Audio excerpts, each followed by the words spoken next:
रात को जंगल में गया, कब्र मुबारक का नक्शा बनाया और अपने चारों तरफ हिसार कर लिया। हिसार से लेके हद नजर तक जिन्नात और मौखलात फैल गए और मेरे सर पर भी निगरानी करने लगे। अजान के बाद भी जब सूरह मुजम्मिल पढ़ने लगा तो एक ऊंट हिसार के अंदर से ही जमीन से निकला। उसकी गर्दन बहुत लंबी और मुंह बहुत चौड़ा था। आहिस्ता आहिस्ता मेरे सर की तरफ लपका और मेरा सर गर्दन तक उसके मुंह में आ गया।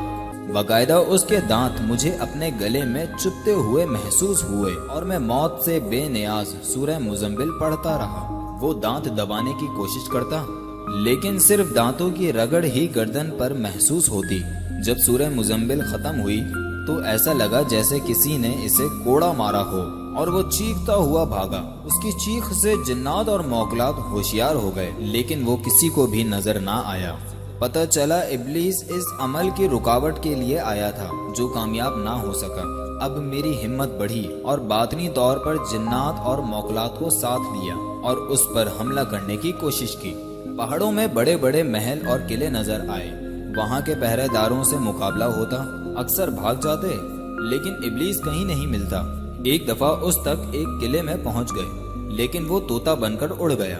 हमने भी उसका ताकुब ना छोड़ा। 3 दिन से भूखे प्यासे थे। यही धुन थी कि इब्लीस को पकड़कर मारा जाए ताकि हर किसी का छुटकारा हो जाए। सहरा में बैठा कोई तदबीर सोच रहा था। देखा कुछ बुजुर्ग घोड़ों पर सवार मेरी तरफ आए। कहने लगे, इधर क्या ढूंढता है? मैंने कहा, इब्लीस को पकड़कर खत्म करने का इरादा है।